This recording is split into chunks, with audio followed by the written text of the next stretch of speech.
Bonjour à tous, bienvenue pour cette deuxième séance en C++. Nous allons faire ensemble et voir comment créer notre premier programme que vous allez écrire avec le langage C++. On va passer directement ici et on va créer notre premier fichier. Alors on va reprendre comme d'habitude, à partir du principe que vous n'avez jamais encore programmé, que c'est le premier langage que vous découvrez, et on va faire comme ça, chaque chose étape par étape, très simplement. Alors petite parenthèse, si vous êtes sur Windows, il va falloir afficher l'extension des fichiers, ce qui n'est pas forcément le cas par défaut. Et si vous ne savez pas comment faire, vous pouvez aller voir sur la playlist Windows Tutoriel, il y a une petite vidéo pour vous montrer comment afficher les extensions. Une fois que c'est fait, vous allez pouvoir créer un fichier texte, donc clic droit, nouveau, ça c'est généralement à peu près pareil sur tous les systèmes d'exploitation. Vous créez un fichier texte, parce que ça reste un fichier texte, mais on va lui mettre une extension particulière pour qu'il soit directement, on va dire, reconnu plus facilement, en tout cas par certaines applications que vous allez utiliser. On va l'appeler, parce que c'est qu'un premier fichier main, on peut dire principal, et vous allez lui mettre l'extension, donc on met un point, CPP, voilà, pour C++.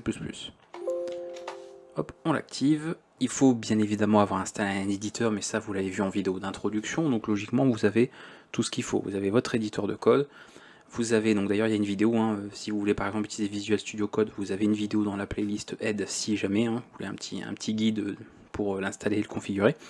Et le compilateur, nous avons fait tout ça dans la vidéo précédente. À partir de là, on va pouvoir ouvrir ce dernier avec un éditeur. Alors s'il n'est pas configuré par défaut, je vais le rappeler parce que c'était pas forcément clair pour tout le monde. Vous êtes sur un fichier, donc là c'est ça, ce que je vous montre tout de suite n'est pas propre au langage C++, c'est propre à votre système. Mais généralement, via on va dire la manipulation graphique, vous faites un clic droit sur un type de fichier en question, vous allez dans Propriétés, et ici vous pouvez modifier l'application qui va ouvrir ce type de fichier. Donc le type de fichier, on se base notamment sur l'extension. Elle sert à ça, pour pouvoir en fait être reconnu par défaut par une application en particulier, ce qui fait qu'à un simple clic, vous pouvez ouvrir avec cette application. Voilà, c'est simplement pour gagner du temps, ce qui n'empêche pas pour autant d'ouvrir votre éditeur et ensuite de carrément déplacer le fichier dedans, ou de faire fichier ouvrir et de le retrouver aussi de cette manière-là, même s'il n'est pas forcément ouvert par défaut avec ce genre d'application. Voilà, maintenant que nous en sommes ici, petite vérification d'usage. Première chose, vérifiez l'encodage, c'est-à-dire assurez-vous que vous êtes bien en UTF-8, donc en fonction de l'éditeur que vous utilisez, il faudra peut-être le configurer différemment. Là c'est pareil, éventuellement sur mon GitHub j'ai fait un petit guide pour configurer le bon encodage selon l'éditeur de code que vous utilisez, ou l'environnement de développement d'ailleurs. Et on est parti. On va écrire un ensemble de lignes sur le code minimal à avoir, d'accord, pour pouvoir créer un premier programme. Je vais vous les expliquer rapidement, et bien évidemment, chaque chose que vous allez voir ici introduit certains concepts, certaines notions qu'on va détailler et que l'on verra plus en détail, bien sûr, tout au long de la formation en C++. Une première ligne va être importante, c'est ce qu'on va appeler une directive de préprocesseur, va nous permettre d'inclure un fichier d'entête. Ce fichier d'entête s'appelle en particulier IO_stream pour Input-Output Stream. Il va permettre tout simplement de disposer d'un ensemble de fonctionnalités que vous n'allez pas avoir besoin de développer. C'est-à-dire quand vous allez écrire un programme, on ne va pas vous demander par exemple d'écrire ou de réécrire le code qui permet de faire des choses, enfin qui peuvent sembler simples, mais bon évidemment derrière c'est un peu plus compliqué que ça, mais des choses standards comme l'affichage par exemple d'un message sur une console, tel que nous allons le faire pour commencer. Donc cette en-tête ici propose tout un tas de fonctionnalités, dont des fonctionnalités d'entrée et de sortie, donc notamment sur de la lecture et de l'affichage. Donc c'est pour ça qu'on l'inclut tel quel.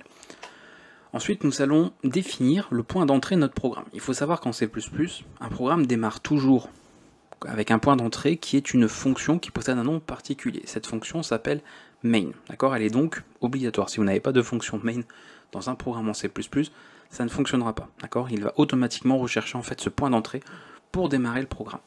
Celle-ci a une écriture qu'il faut respecter, c'est très important, on parle de normes, on parle de standards qui sont liés au langage, c'est-à-dire un ensemble de règles en fait qui ont été définies par des organismes de normalisation pour dire d'écrire les choses de telle manière et pas autrement. La norme pour l'écriture de cette fonction main est très simple, int main. Ici, on ne va rien mettre ici, ce qu'on appelle des paramètres ou des arguments, mais on en parlera plus tard, mais comme on ne veut pas en utiliser, on ne met rien, très important, pas de void ou autre, je le dis ça pour ceux par exemple qui viennent du langage C ou qui programment aussi en langage C, donc on ne met pas de void en C++, là où on le mettrait en langage C, et ensuite le contexte de la fonction, donc ce qui délimite en fait la portée de la fonction, ce sont ces accolades ici, donc touche Alt-G éventuellement depuis votre clavier et les caractères numériques qui permettent de réaliser ce genre de caractères. Maintenant nous sommes dans cette fonction, très simplement. Donc ça c'est le nom de la fonction, ça c'est un type de retour, mais pareil, c'est des choses qu'on développera de toute façon au cours de la formation, donc je vous l'explique pas ici. Contentez-vous pour le moment en tout cas de respecter cette syntaxe dans tous les cas. Autre chose aussi que je n'ai pas indiqué, il est très important de prendre l'habitude dès maintenant en informatique de respecter la casse du texte. C'est-à-dire quand on parle de la casse, on parle notamment des caractères. Notez par exemple que ce mot-là est différent de ceci et est différent de ça, comme il sera différent d'ailleurs de ça. D'accord ? On dit ici que le texte est sensible à la casse. C'est-à-dire qu'on considère les majuscules comme étant différentes des minuscules. Si c'est insensible à la casse, alors, évidemment, tous ces mots représentent la même chose. On va considérer que ceci est égal à ceci est égal à ceci. Quand c'est sensible, ceci est différent de ceci, est différent de ceci, etc. Très important. Donc prenez l'habitude, si vous voyez écrire du code avec des minuscules ou des majuscules, de respecter cela aussi. Il y a quelques exceptions, d'accord, notamment beaucoup sur certains outils sur Windows par exemple qui ne font pas forcément de différence, donc qui sont insensibles à la casse. Ce n'est pas toujours le cas d'ailleurs, mais prenez l'habitude dès que vous utilisez des outils informatiques de bien différencier les deux pour vous éviter un maximum de problèmes et de bugs et voilà, de code qui ne fonctionnerait pas parce que vous avez par exemple écrit quelque chose en majuscule qui doit s'écrire tout en minuscule, tout simplement. Donc là vous voyez tout en minuscule, donc vous prenez pas la tête et ne changez pas l'écriture, sinon vous aurez peut-être certains problèmes à un moment donné. Ok, nous sommes dans la fonction, et ici, on va se contenter d'une chose, alors ça pareil je l'expliquerai plus tard. Ici, comme c'est une fonction qui va devoir retourner une valeur, c'est-à-dire quand le programme se termine notamment, il faut donc une instruction pour dire de retourner une valeur en particulier. En informatique, quand on indique qu'un programme a bien fonctionné, on retourne 0, et on retourne n'importe quelle autre valeur, pour dire par exemple qu'il y a une erreur, qu'il y a eu un problème de ressources, peu importe. Mais voilà, tout ce qui est différent de 0, c'est généralement utilisé par convention pour signaler un problème. Ça, c'est vraiment le code strictement minimal. C'est-à-dire qu'ici, je peux compiler mon programme, il va fonctionner, mais c'est un programme qui ne fait absolument rien. Donc nous, on va se contenter quand même de faire le fameux Hello World, qui est un programme en fait qui affiche un petit texte pour voir qu'on a bien quelque chose en fait qui a fonctionné, qu'on va pouvoir exécuter. On va pour cela utiliser, et pareil, je l'expliquerai plus tard. Donc on va avoir une classe et on va avoir notamment certaines fonctions de ces classes, certaines méthodes. Et ici on va utiliser cout. Donc là vous allez voir des caractères un peu bizarres. On va mettre notre texte comme ceci. Et ensuite on va mettre ça comme ça. Voilà. Donc là, encore une fois, on va éplucher ça un peu plus tard. Mais vous voyez qu'on a en fait une instruction en plusieurs étapes. On va avoir une étape là on voit des caractères chevrons. D'accord. On a une autre partie. À nouveau ces chevrons, et une dernière partie, et on finit par un point virgule ici. Voilà, donc ça, c'est le code minimal que l'on va pouvoir exécuter, et on va le décomposer un peu rapidement. Donc ça, encore une fois, c'est une directive dite de préprocesseur. On reviendra un petit peu dessus, qu'on identifie, qu'on remarque très facilement, puisqu'elle commence, elle est précédée d'un caractère croisillon. D'accord. Ici, nous avons une fonction qui est déclarée, qui est définie. Cette fonction, elle est délimitée par des accolades qu'on voit ici.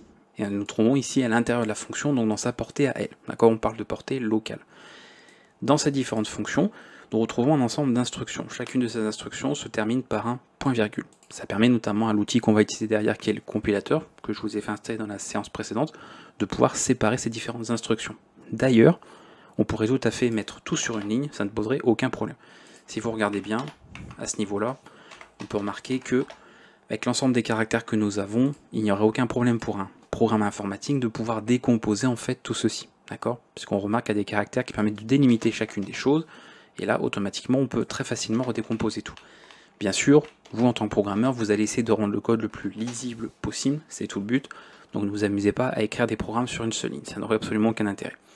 Voilà, donc on a deux instructions ici dans notre fonction main, d'accord, on a notamment une instruction qui va fonctionner, qui va donc respecter ce type de retour, ce qui est obligatoire ici, la fonction main qui est le point d'entrée, par là que va démarrer notre programme, et ici un petit fichier d'entête que nous incluons, qui est nécessaire notamment pour pouvoir faire ici de l'affichage. Donc ça va afficher ce texte sur la sortie standard, et la sortie standard par défaut c'est notre console.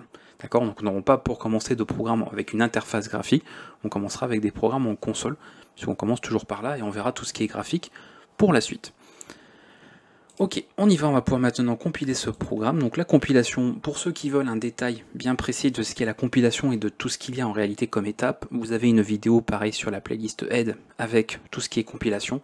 Alors vous pouvez retrouver comme ça tout un tas de choses. Alors j'ai fait une vidéo en compilation en C ou en C++, puisqu'on utilise le même outil qui est le compilateur ici, et le même compilateur d'ailleurs. Vous pouvez donc avoir tout le détail là-dessus. Pour résumer, pour le cours C++, pour ceux qui ne s'intéressent pas forcément en détail, comprenez que l'on parle tout simplement à partir du code source, c'est-à-dire tous les fichiers que vous allez avoir, pour le moment nous n'en avons qu'un seul, mais vous en aurez peut-être plusieurs par la suite, s'appelle le code source, d'accord? Ce sont des fichiers sources avec éventuellement des fichiers d'entête. On va utiliser un programme qui est notre compilateur, qui va compiler tout ça et nous produire un programme final, et un programme qui va être exécutable. Donc on va pouvoir tout simplement exécuter pour pouvoir réaliser un ensemble de choses. Donc ici, on va ouvrir un terminal, donc moi je vais ouvrir PowerShell sur Windows, vous avez l'invite de commande, si vous êtes sur un autre système d'exploitation, vous avez tous un terminal, même sur macOS, vous avez un terminal par défaut, c'est votre système. Je rappelle, ce n'est pas un terminal C++, c'est le terminal lié à votre système d'exploitation, donc vous en avez forcément. Ici, alors on va récupérer le chemin, pour que ce soit plus pratique, sur Windows ou même autre, vous cliquez généralement dans l'explorateur, vous récupérez le chemin complet. Ça c'est pareil, c'est propre au système, ce n'est pas du C ou du C++ ou du Python, c'est le langage en fait de la console. Donc on fait ceci, CD pour Change Directory, je rappelle, je fais un petit rappel rapide, le chemin pour se placer dans le répertoire où se trouve le fichier. Et à partir de là, le compilateur va pouvoir le trouver, on va pouvoir compiler notre programme. La compilation va être très simple, et on va plus ou moins toujours écrire la même chose à partir de maintenant. Nous allons écrire G++, qui est le compilateur appelé. On va ensuite compiler avec le bon standard, la bonne norme, et je reviendrai un petit peu dessus, on en avait parlé un peu aussi dans la vidéo d'introduction. Donc on va marquer -std égale, et on va compiler minimum, je pense maintenant, parce qu'on a quand même des versions de compilateurs assez à jour avec ce que je vous ai fait installer, en C++ 17, d'accord, minimum.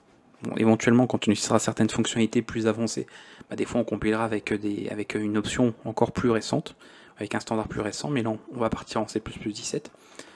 Ensuite, on va utiliser des options de compilation, simplement pour avoir le code, on va dire, avec le plus de vérification possible, ou en tout cas, on va dire ce que moi j'appelle le strict minimum. Pareil, si vous voulez en savoir plus, regardez ma vidéo sur la compilation, je détaille chacune de ces options-là. Donc, W extra, W error pour transformer tous les avertissements en erreur, et à partir de là, le ou les fichiers sources qu'on va vouloir donc assembler pour créer notre programme final. On n'en a qu'un seul ici, donc on l'indique, main.cpp, -o pour indiquer un nom au fichier de sortie, on va l'appeler prog tout simplement, et voilà. On exécute, si vous n'avez pas de problème à la compilation, elle se réalise sans problème, elle vous produit l'exécutable ici, donc il n'aura pas d'extension si vous êtes sur un autre système que Windows bien sûr, et à partir de là, on l'exécute, tab, et voilà. Programme exécuté fonctionnel. Donc on a comme ça une partie ici. Donc ça, vous pouvez garder ce genre de ligne, d'accord? C'est-à-dire que toute cette partie-là ne changera pas, d'accord? C'est le minimum. Ça pourra changer éventuellement par un autre standard si besoin, mais sinon, contentez-vous de C++ 17 au minimum, pas en dessous. Et ensuite ici, on indiquera un fichier source. Si on a plusieurs, on mettra une petite astérisque, un astérisque qui permet d'indiquer tous les fichiers. Donc c'est pareil, c'est propre à la console ce que je vous note ici, mais pas propre au langage. Tous les fichiers par exemple avec l'extension CPP, et ensuite on notera pareil, le nom de l'exécutable, ça vous mettez ce que vous voulez, vous pouvez l'appeler game, voilà, ça c'est vous qui choisissez le nom que vous voulez en sortie, tout simplement. Et voilà, pour ce petit programme minimum, ce qu'il vous faut ici. Donc je résume très rapidement, le fichier d'entête pour pouvoir utiliser certaines fonctionnalités, de ne pas avoir à tout réécrire, la fonction main qui est obligatoire, qui est le point d'entrée de votre programme, une simple instruction pour afficher un texte à l'écran, histoire d'avoir quelque chose, et ici pour respecter justement la norme, c'est-à-dire d'avoir la fonction main qui retourne bien quelque chose, puisque c'est obligatoire ici d'avoir un int comme type de retour et pas autre chose, donc on a forcément un return à un moment donné dans la fonction. Voilà, donc on sait tout, on va pas aller plus loin pour le moment, on va se contenter de ça. Si vous avez des questions par rapport à tout ce que je vous ai montré ici, n'hésitez pas, on va bien sûr avancer très très vite pour les prochaines séances. Ici le but c'était que vous ayez votre éditeur de code installé, votre compilateur, que l'éditeur soit configuré avec UTF-8 pour avoir le bon encodage et pas avoir de problème de compilation par la suite, parce que ça sinon ça va arriver très régulièrement. L'affichage des extensions pour ceux qui sont sur Windows, premier programme minimal, premier programme compilé et première exécution de votre premier programme écrit en C++. Je vous dis à bientôt pour la suite de cette formation, et encore une fois, passez par les commentaires si vous avez des questions ou des problèmes avec les petites choses qui ont été vues ici. A bientôt.